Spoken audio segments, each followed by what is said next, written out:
Hello, everyone, and welcome to the Debrief on ABC News Live. I'm Kimberly Brooks. Thanks so much for joining us. We're giving you the latest on the series of tornadoes that are damaging several parts of the country. Plus, we're talking about President Trump's trip to Japan, and the 11th person has died climbing the very crowded Mount Everest this year. But first, here are your headlines.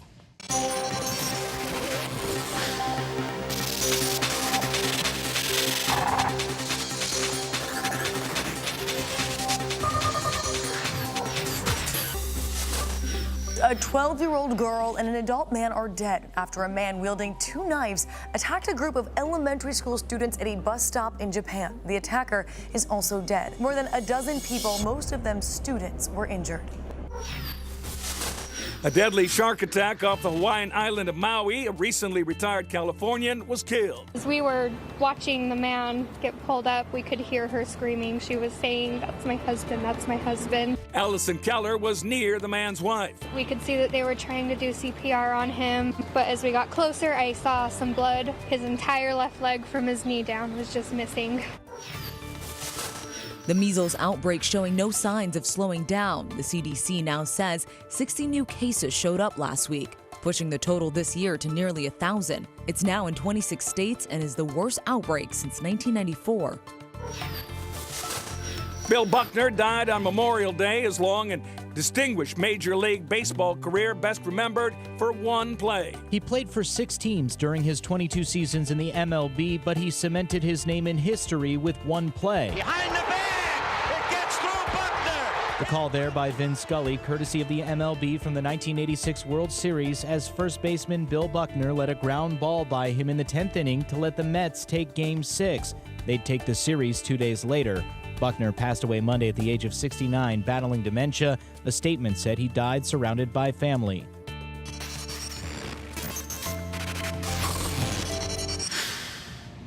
And we begin with very dangerous weather in the Midwest, a rapid-fire line of tornadoes tearing across Ohio and Indiana. And at one point, they were so close together that one actually crossed the path carved by the other. There's lots of damage, but thankfully no deaths. So I want to go to Alyssa Donovan with our affiliate WRTV in Pendleton, Indiana.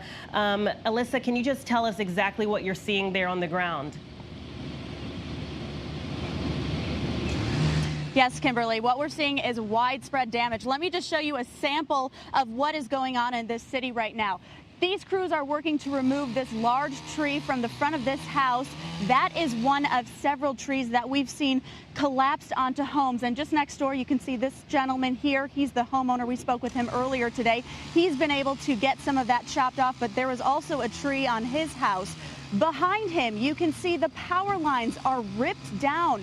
Underneath those, there are also some cars that are covered in trees. This is just the situation here in Pendleton, Indiana today. And we talked with emergency management a little bit earlier, and they said their main priority today is getting that power back on for residents. So they are working to get all of those trees off of those power lines so that they can do that. The hope is to have most people restored today, but there will be many residents that will not have that power restored until the next few days. They've had utility crews from across the state and Kentucky coming up to help with this situation and that restoration efforts. Now, the good news with this storm moving through is that there was only one minor injury. Everyone heeded that alert when that tornado alert came in and got to the lowest parts of their houses and into bathtubs, and most people were safe.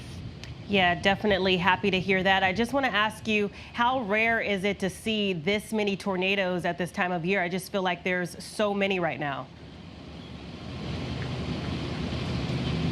You know what? It is spring and it is central Indiana, and I think most meteorologists can say that this is just what it's like here. Now, I will say that the people I talked to here in Pendleton have not seen a tornado come through this area, but there have been other ones here in Madison County. All right, Alyssa Donovan in Pendleton, Indiana, thank you so much. We appreciate the updates. And one city was damaged very bad, so bad that it's trending on Twitter.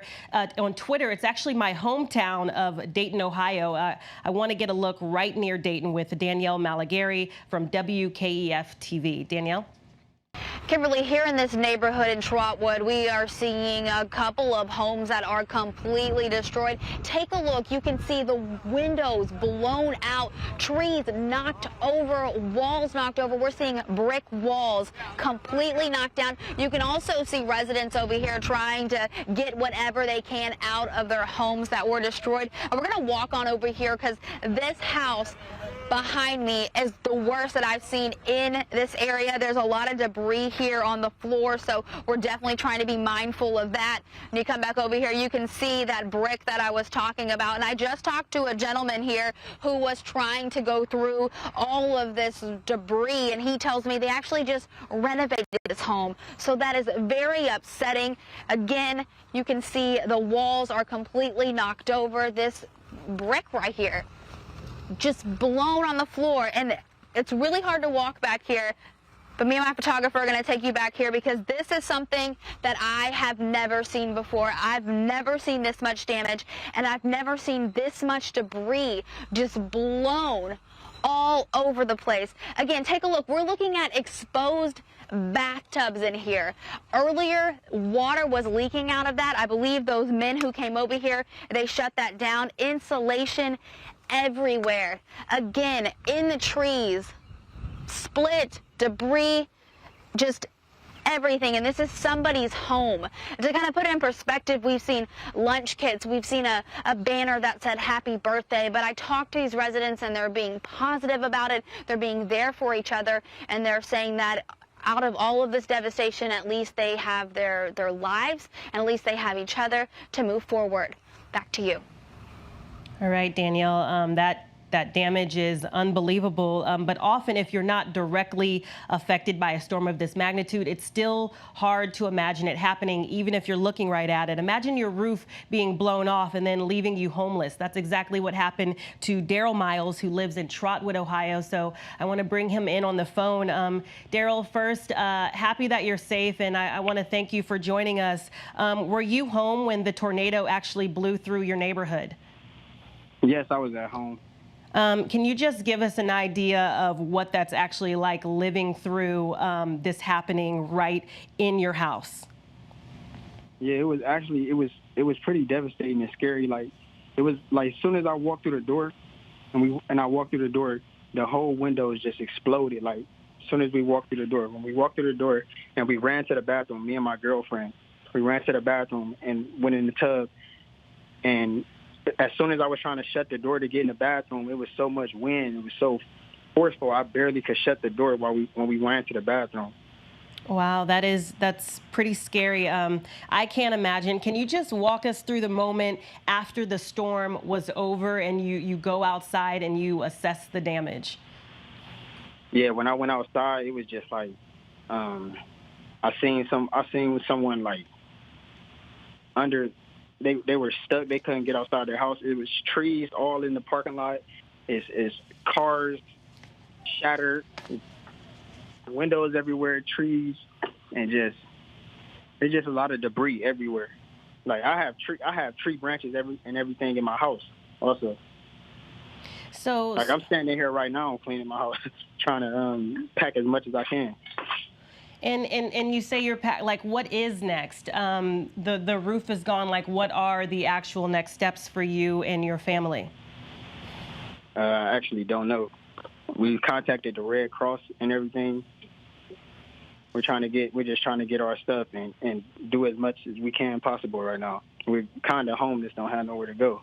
Wow. Wow, I'm very sorry to hear that. I hope that the proper resources will be available to you and your family. We're sending you lots of love and energy. We appreciate you joining us. Thank you, I appreciate it. Yeah, thank you, Daryl Miles. Thank you so much. All right, so guys, we're moving on. Climbing Mount Everest is a bucket list item for a lot of people around the world. In fact, so many climbers summited Mount Everest this spring that there were reports of massive crowding and unfortunately leading to nearly a dozen deaths. So a Colorado man has become the 11th person to die climbing the mountain this year. His name was Chris Coolish. So I want to go to James Longman, who's on the ground in Kathmandu, Nepal.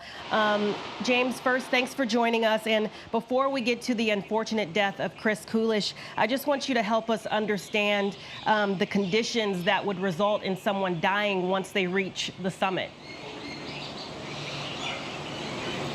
Well, what can happen, Kimberly, is that basically when you're climbing Mount Everest, you're using a lot less oxygen than you should in everyday life. And before you go up, you have to train. You have to train yourself in how to use less oxygen. That can be by using a hypoxic chamber, like some people do, or it can be, which most people do, which they go to base camp, then they go up to one camp, come back down again, go to the second camp, come back down again. So they're training their body to use less oxygen at altitude.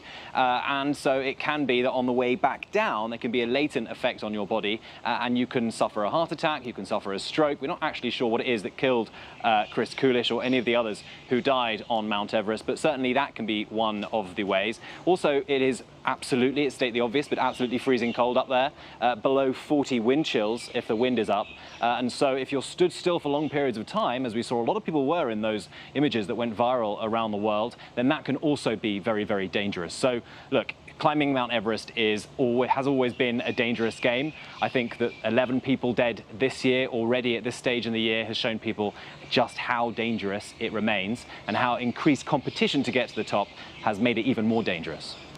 Yes, and James, I know that you had talked a little bit about some of the climbers not being as experienced, but that wasn't the case for Chris. You were able to talk to someone on his team. Do we know exactly what happened with his death?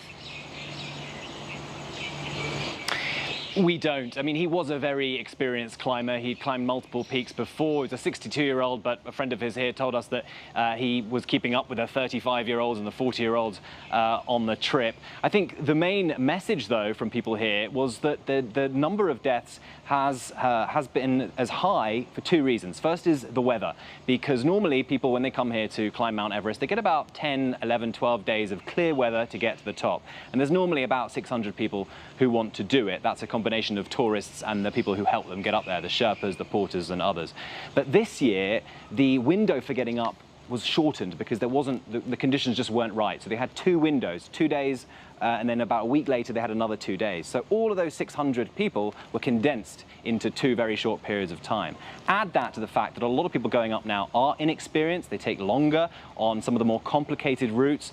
They fiddle around with their harnesses when they're trying to change ropes. That means people behind them are waiting for longer, out in the cold, in those exposed conditions, using up their oxygen. So for those two reasons, I think we've seen the higher number of deaths. And it's certainly a question that authorities here are going to have to answer. Are they going to put a cap on the people who go on to Mount Everest, especially when the weather is as bad as it was this climbing season? All right, James, thank you so much. Right there in Nepal, we appreciate that. And I want to continue this conversation. I want to bring in David Morton. He's actually a veteran climber who is at the base camp on the Tibetan side of Mount Everest. David, from your perspective, you know, we just heard from James, but from your perspective, since you've done this before, why do you think that all of these deaths are happening right now? You know, I think he had a pretty good perspective on it. What's happening is, especially on the Nepal side, I was on the Tibet side this year on the north side of the mountain. And on the north side of the mountain, there were about 150 foreigners trying to climb. On the south side, there were approximately 400. And so the overcrowding is a big issue, but primarily it's still the inexperience of the climbers as well as the inexperience of a lot of the operators that are supporting those inexperienced climbers. Climbing Mount Everest nowadays is really a logistical complexity, and you have to have good operators to support those climbers. There's no question that there's a lot of inexperience all the way around. But the big factor, as he mentioned this season, was there were only a few days that were the good weather windows. In fact, the jet stream usually moves to the north of the mountain already by this time in May, but it has shown no signs of leaving, and it probably won't until late June. And so that means that there's just been high winds all season, and it's made for very, very short windows. Yeah, and James sort of mentioned this too, but are there going to be any government regulations so, you know, no one else will die when they're trying to summit? You know, I mean, climbing Mount Everest is risky. There'll probably always be people that will die, but the level of risk right now is unacceptable in terms of the overcrowding and the inexperience. And so I think that the Nepal government really does have to step up at this point and show some leadership in terms of limiting the numbers of people. I think that if there's any more seasons that are similar to this one, you're going to see even bigger tragedy. And so I do think that they need to limit the numbers in that way. Yeah, and I just want to ask you, like, since you've done this before, can you just give everyone an idea of just how much room the people are actually working with when they're on their way to the top and then when you're actually at the top? Well, so this was my 10th expedition this year, and I'd summited from the south side 6 times. So that the picture that went viral that you've seen with the people lined up along the ridgeline there, it's very difficult at that point to pass anyone. And so, you know, you really are in a position where you're stuck, either deciding to go back down and abandoning the summit attempt, or just waiting for that line to keep moving. And you maybe can pass 1 or 2 people, but really you're going to have to assess the weather. And if it's good enough and you want to wait in that sort of line, you can do that. What happens is the inexperience, once things start to go that way and you're waiting too long and you're running out of oxygen, you're not sure what to do, you're getting too cold, that's where it really comes into play. So if there's bad weather, if there's long lines, that inexperience really is exacerbated, and then you get the sort of tragedies that happen, and really passing people up there is almost impossible. Yeah, and David, before we go, I just want to ask you, where exactly are you on the mountain right now? I actually left base camp, the north side base camp, this morning, and so I've just made it to a town. As you can see, I'm inside now. But I was on the north side from April 12th until this morning. All right. Well, we appreciate you joining us to give us updates on this, and we certainly hope that everyone else up there is staying as safe as possible. Thank you so much for joining us. Thanks. And guys, we move on to a story that can only be described as a pure miracle. 3 volunteer rescuers finally found hiker Amanda Eller 17 days after she disappeared in Hawaii forest, where she broke her leg and suffered from a skin infection and severe skin burn. So I want to go to Marcus Moore, who's in Maui with the latest. Marcus?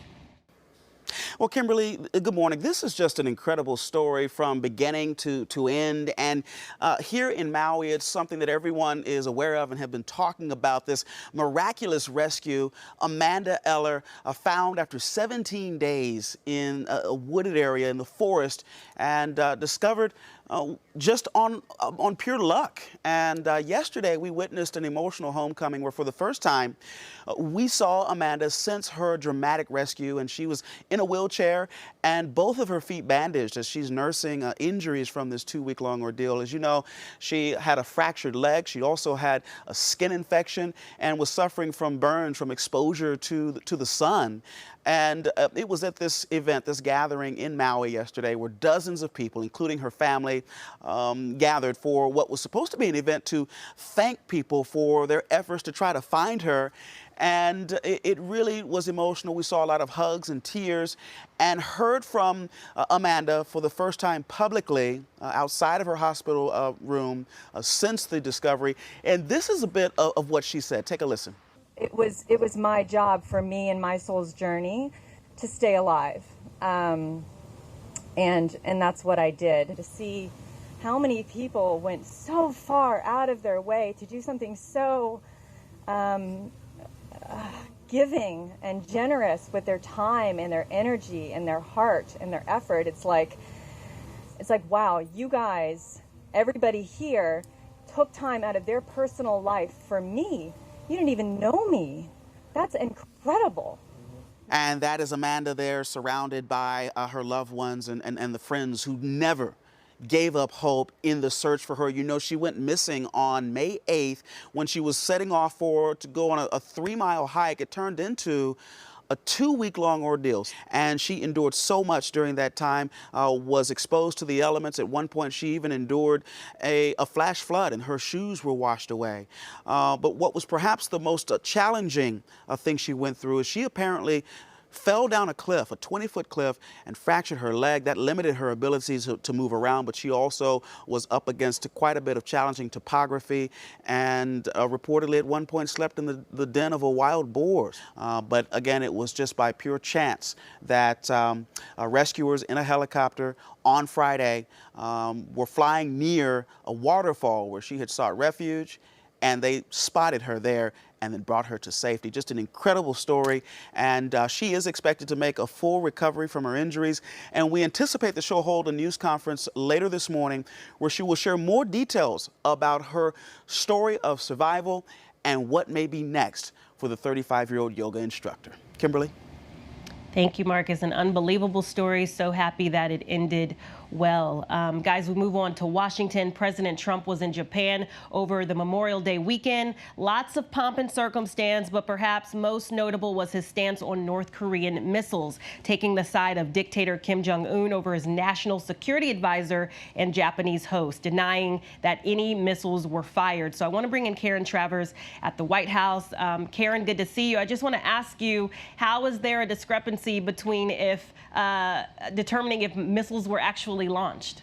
You know, this trip was really going to be about social time and ceremony, as you said. The president was going to be the first Western leader to meet with the new emperor, who just took the throne there earlier this month. But no surprise, policy ended up creeping in a big way. And there were several comments made by the president that were controversial, starting with those comments about North Korea. The president was asked if he was bothered by the short-range missile launches that North Korea did earlier this month. And the president said personally he was not bothered by it. And he dismissed the significance of this, Kimberly. He said that this was Kim Jong-un looking to get attention and that it wasn't anything more than that. And he did note that there weren't long-range missiles that were being launched and that Kim has not conducted nuclear testing, which is something he promised the president after their summit in Hanoi or in late February. So for the president, he was signaling that he feels Kim Jong-un is keeping his end of the bargain in their agreement between the two of them. But Kimberly, South Korea, Japan, very concerned about those short and medium range missiles. So it was striking to see the president stand next to a very critical ally, a trip that was aimed at shoring up that strong relationship with Japan and the Prime Minister, Shinzo Abe, a very good friend of the president's, and to see him disagreeing with the significance of what North Korea has done in the last couple of weeks.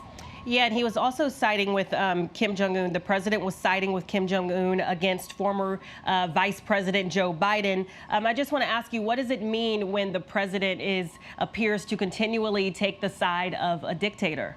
Yeah, this is a really big deal. First of all, you don't usually see presidents engaged in domestic politics or partisan politics when they travel overseas. All of that is left behind in the United States. But President Trump said that not only did he appreciate what Kim Jong-un said about Joe Biden, talking about his low IQ, that's what Kim Jong-un said, but he also said he agreed with him. So it was quite a moment for the president there to be seen as siding with the ruthless North Korean dictator when it comes to a potential political rival here in the United States, and one who, as you say, was a former vice president and senator. So you saw the president taking Kim Jong-un's side on that, and also taking his side when it comes to that dispute with his own national security advisor. John Bolton in Tokyo over the weekend told reporters that those launches by North Korea were a violation of a UN Security Council resolution. The president said that's the view of some people in his administration. He says he has a different view. All right, Karen Travers at the White House, thank you so much. We appreciate it. And whether you believe in UFOs or not, something is out there. So Navy pilots were telling the New York Times that they spotted several strange objects on an almost daily basis between 2014 and 2015. So I want to go to Gio Benitez, who's out on the Hudson River with more. Gio? Hey there, Kim. A lot of these sightings have been recorded on video, some of them happening over water. And now at least one pilot says that he saw them daily. Take a look. New reporting on unidentified flying objects in our airspace. The New York Times speaking with 5 Navy pilots who've all said they've encountered UFOs during training missions up and down the East Coast. The pilots even noting that the objects were accelerating to hypersonic speed, making sudden stops and instantaneous turns, something beyond the physical limits of a human crew. Clearly, this is nothing that we're used to seeing out there. We submitted a safety report saying that there was a unidentified object in our working space, and we don't know what to do. This on the eve of a new History Channel series called Unidentified: Inside America's UFO Investigation. The object then appears to accelerate rapidly. The show chronicles a year-long investigation that includes former military intelligence officials speaking out on numerous reported encounters. We trust the American people to know that there are certain countries that have nuclear warheads, and yet we don't trust the American people to know that there's something in our airspace that we don't know what it is. Overnight, the Navy telling us that in recent years, there's been a number of reports of unauthorized and/or unidentified aircraft in our airspace, and therefore, they've implemented new steps to report further possible incidents. And listen, nobody at the Department of Defense says that these are extraterrestrial beings, but they do say there could be earthly explanations for all of this, but no doubt a lot of people are left wondering right now. Kim? Thank you, Gio. Yes, something is out there. And guys, before we go, the force is strong with this one. One Minnesota kid went viral after taking the stage to sing Twinkle, Twinkle, Little Star at a talent show, but the kid had other ideas. So take a listen.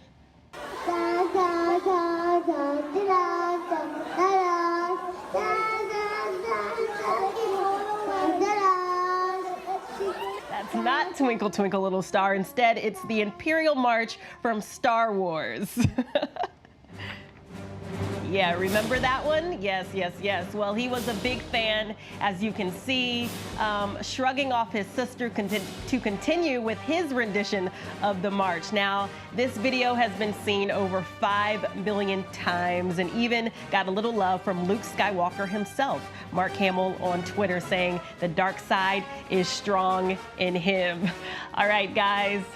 That's amazing. So continue to take care of yourselves. And if you're around, you can stick around for the briefing room at 3:30 p.m. And then you can check us out for World News Prime at 8 p.m. And if you want to stay updated on all of these headlines, you can go to abcnews.com or download the app. I'm Kimberly Brooks, and I'll see you tomorrow.